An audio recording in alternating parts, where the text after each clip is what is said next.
All right, everyone. Welcome back to Fandom from Afar. It's been a bit, but the NBA Finals are over. And congratulations to the New York Knicks for being NBA champions. I obviously did not see that coming from my season preview to my playoff preview or even during the playoffs. I don't ever think I thought that the Knicks could actually win the championship. So I congratulate them. I think that they had one of the most impressive runs I've ever seen. I want to bring on my friend Mason, who's been on the podcast multiple times before. He's a big Knicks fan, and it would be interesting to hear his thoughts, just the whole playoff run, because it really was just insane what they just accomplished. And so it'd be fun to get Mason on to get a little bit more details and really hear from a true fan on the Knicks championship run. We're not only going to talk about the Knicks here at the beginning. I want to do a little bit of an off-season preview for the Nuggets, and then we'll finish up talking about the draft a little bit. So the Knicks, is what they just accomplished good news or bad news for the Nuggets? Did the Knicks prove that maybe a little bit of cohesion and just some mature players that have been together for a while can come together and win a championship? Or did it just kind of prove that the Knicks were in the right place at the right time? They just happened to find the right matchups? Or were they a team of destiny? It really could be a combination of all those. It could be any one of those. And how do you build a team if you believe in one of those options is more of a reason why the Knicks are your NBA champions over the others? So, yeah, it's going to be interesting. I'm interested to talk to Mason about that. We'll kind of frame the Nuggets offseason into how do they become the next New York Knicks? How do they win the championship? And I got to say, I don't know the answer. the Knicks, they built their team, and obviously because they had this magical run, it all looked like every move was the right move, but so many things could have gone differently, and we'd be looking at them completely different. So I think that's kind of what makes basketball so fun. We're in the era of parity. They showed the stats so many times that there's now been 8 champions in the last 8 years, and each team is so different. Just in the last couple of years, the Knicks, they play amazing team basketball with a really incredible little point guard. Jalen Brunson, he has gone up so many levels in my eyes. I thought he was a solid to great player, but man, what he did was all time.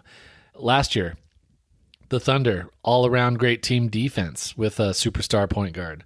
The year before that, I think it was the Celtics, just bombing threes with 2 great wing players. And then obviously before that was the Nuggets with a great big man. So there is no blueprint. It's hard to adjust because I was telling my kids the other day, basketball is really like paper, rock, scissors, where each matchup kind of beats a specific type of matchup. Just this year, the Thunder were dominating everybody, yet the Spurs seemed to beat the Thunder every single time. And then somehow the Nuggets were beating the Spurs every single time, yet the Nuggets were getting beat by the Thunder. So it's just paper, rock, scissors. You got to get the right matchup. You got to be healthy at the right time and have a little bit of luck on your side. So depending on how you all look at those scenarios and those factors, I think are going to be important with these scenarios that I'm going to go over and what you want the Nuggets to do this offseason. So with that said, let's get into what I think some realistic scenarios are and what I think will actually happen. Now, after the elimination, there were some wild trade suggestions out there for the Nuggets, and truthfully, it was fun. Like trading away Jamal Murray and getting superstars in return, trading away some of our bench guys and getting solid young players or draft picks in return. And while all that is extremely fun, it's not necessarily the most realistic of scenarios.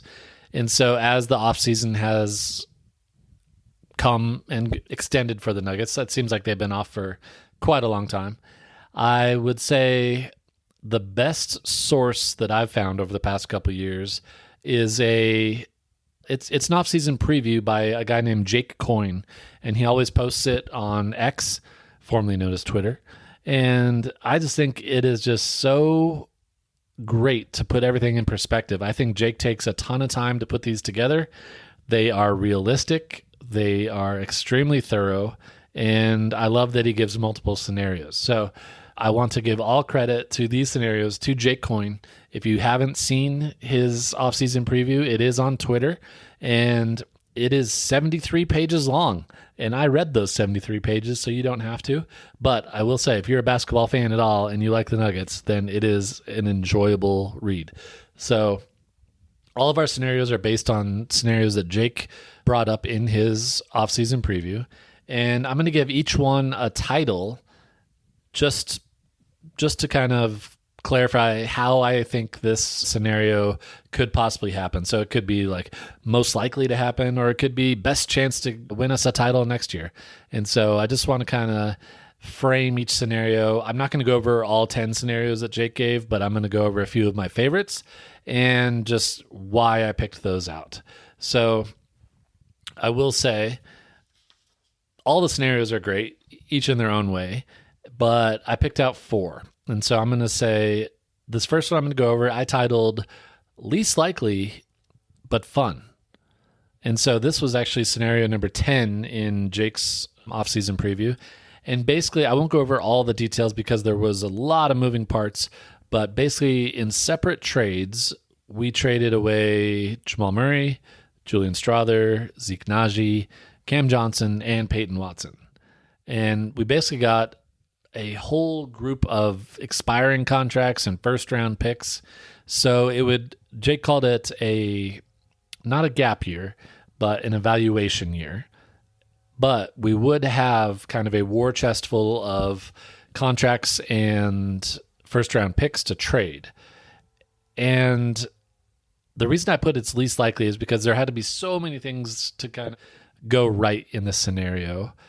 But the big payoff in this scenario is with that war chest of picks at the next trade deadline or even the next offseason, we could offer quite a large package for the next disgruntled superstar. In his paper, Jake mentions someone like Anthony Edwards. So can you imagine Joker and Ant-Man together? I think that would be just amazing. And so while this would take us out of contention for this upcoming year, man, would it be fun to potentially get a superstar to go with Jokic the following year. And someone like Anthony Edwards obviously would be perfect, but you just never know in today's NBA who's going to become unhappy all of a sudden, or which team is going to pull a Nico Harrison and all of a sudden trade their Luka Doncic to a random team. And so having those options available would be nice. And it would take us out of the tax for this upcoming year, which is apparently the ownership's number one goal. You will probably hear me mention that in each and every one of these scenarios because I really do think that is their number one goal for the offseason, which is kind of sad. But that's the first one I want to go over. I think it is not very likely, but man, would it be fun to think of the possibilities of just, oh man, who can we get to come join up with Joker for the last part of his career? I think that would be extremely fun. The second scenario I titled, I hate it, but once I started thinking about it more, I had to consider it. This was number 4 in Jake's scenarios, and it's basically trading away Aaron Gordon, re-signing Peyton Watson, and we would trade Aaron Gordon to the Pistons and acquire Isaiah Stewart and Karis LeVert. Now, it would kill me to trade away Aaron Gordon. Like we've said multiple times in the past, he's the heart and soul of the team. He is Mr. Nugget. He's just such a perfect player to be around Jokic. Just his skill set matches so perfectly with Jokic.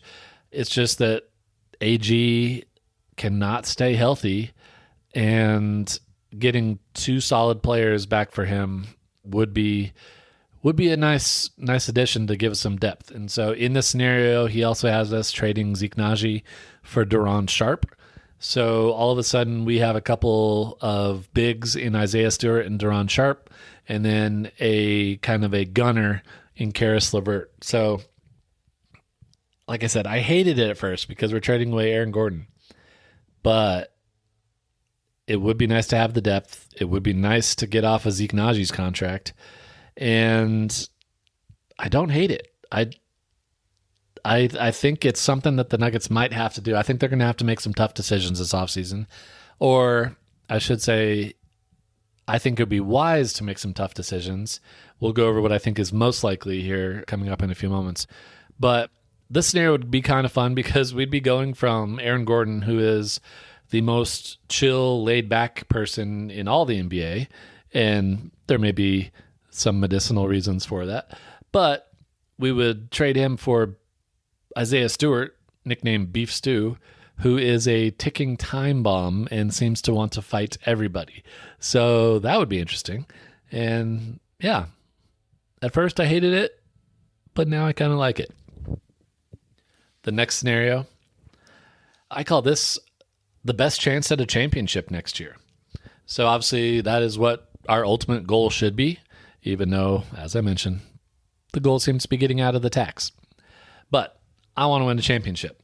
So this one does take a lot of moving parts. This is number 6 on Jake's paper. He titled it roster turnover, and man, would there be some turnover. This one involves multiple trades. Just to kind of summarize, I won't go over all the details.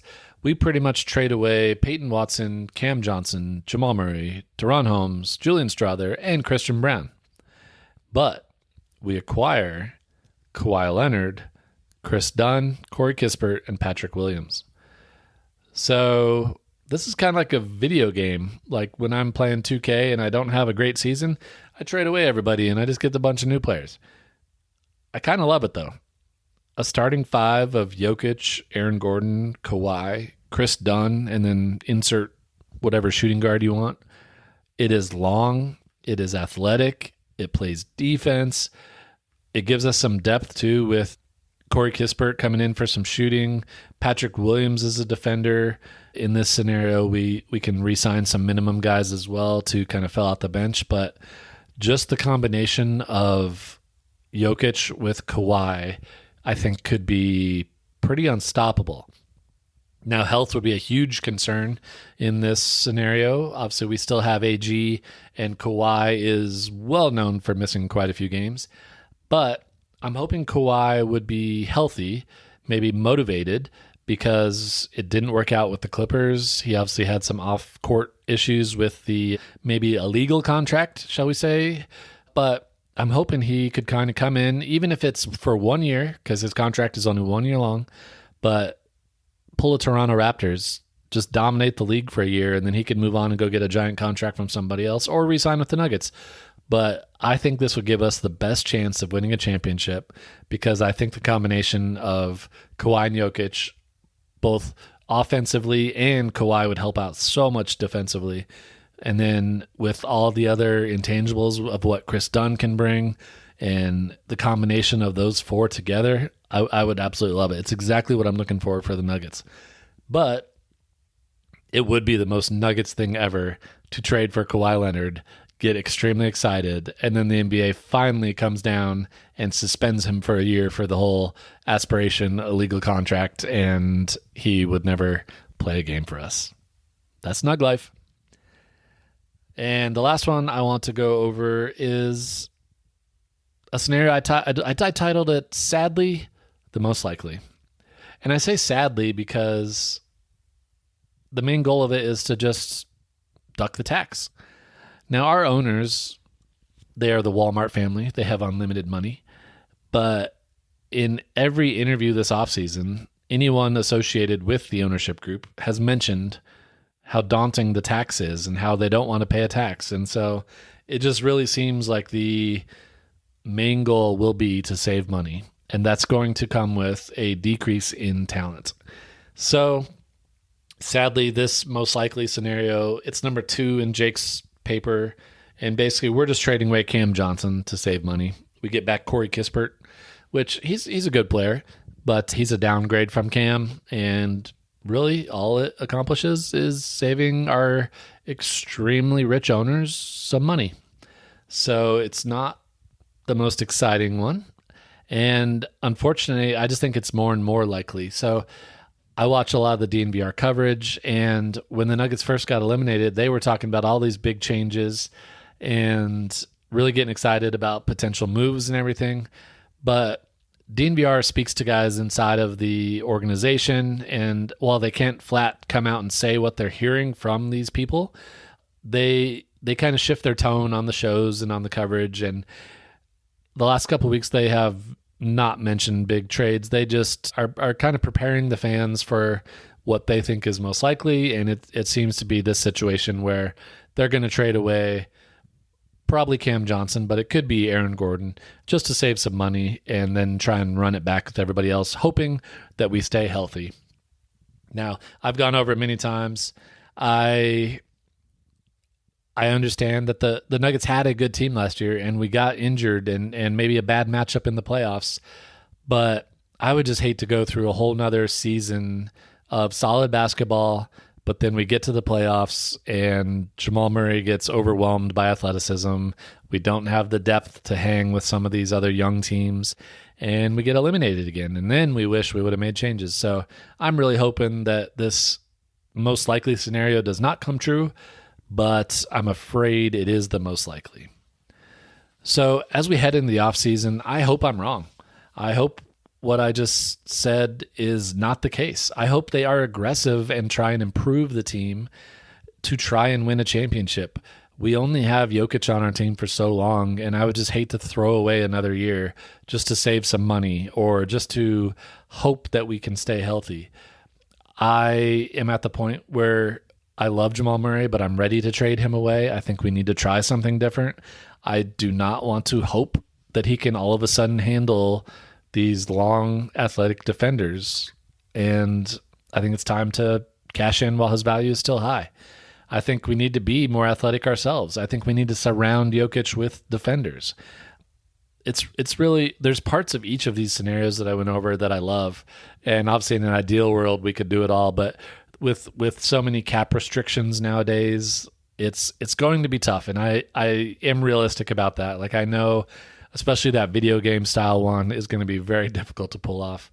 One that I didn't even mention, that it wasn't in Jake's piece, but it was mentioned as a possibility, is I think there's some trade to be made with Orlando, because it seems like Jamal Murray is exactly what Orlando needs, and Orlando has a lot of young, long, athletic defenders that we need. So I feel like there's something there, and I would love it if we could make that happen. And then another key piece of this offseason is going to be hitting on the minimum contracts again. We did an amazing job of that last year. I think Tim Hardaway was a home run. He was awesome off the bench, just hitting a ton of threes. And Bruce Brown, he brought that attitude. He brought some defensive, really hard-nosed play that no one else on the team did. And so I thought we went 2 for 2 with our minimum contracts last year. Some guys that are being thrown out this year, there's Bogdanovic from the Clippers. He's going to be a free agent.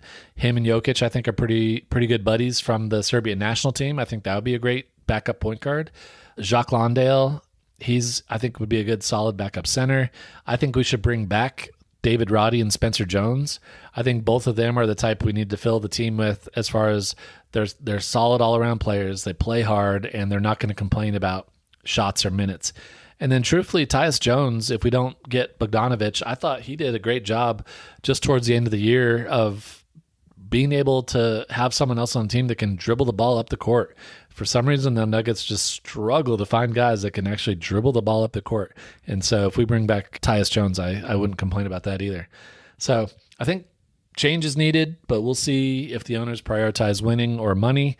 And it all starts next week. The draft is already here. The NBA offseason moves fast. So just really quick, I am obviously not a draft expert, but I do like looking at all the mock drafts and kind of looking at the players that are kind of within the range of where the Nuggets pick.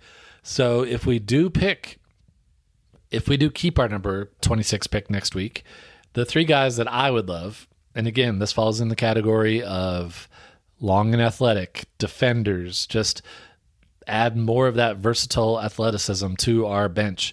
The 3 guys that I'm looking at are Terrace Reed from UConn. You'll probably remember him if you watched any of March Madness. He was just killing guys on the board, and he's just kind of like a solid low post guy. Zuby Ejiofor from St. John's. He reminds me a lot of Kenneth Faried. He's just like a super athlete, just bouncing all over the place, but plays hard, plays defense and rebounds. That's the best we could hope for at 26. I would love it. And then Koa Pete, kind of the same thing. He's like a super athlete. He can't really shoot, but he's going to do everything else for us. And I just like the idea. He's kind of like a raw player that hopefully we could shape, and he could turn into the next Aaron Gordon. But obviously that's the dream scenario. So Terrace Reed, Zuby Ejiofor, or Koa Pete, I would welcome them all to the Denver Nuggets. And again, hopefully that's just the first step in an amazing offseason for us. So that's my offseason preview. There's so many possibilities for what could happen. But like I said, most likely Nuggets are just going to make a few smaller trades on the fringes. But you never know. They could surprise us. So we will be back. Like I said, I want to get Mason on here to talk about the Knicks a little bit more. I think that would be fun to hear from a true Knicks fan. I couldn't help but think about my buddy Colin. He's no longer with us, but he was the biggest Knicks fan I knew. I know he'd be crazy this week. And so definitely thinking about Colin as his Knicks won the championship for the first time in 54 years. And yeah, it's what being a fan is all about. You gotta go through the tough times, and it makes these championships even more special. So all right, y'all. Hope you enjoyed the offseason preview. We will be back because there's going to be all sorts of changes coming in the next few weeks, and we'll be here to talk about them. Go Nuggets.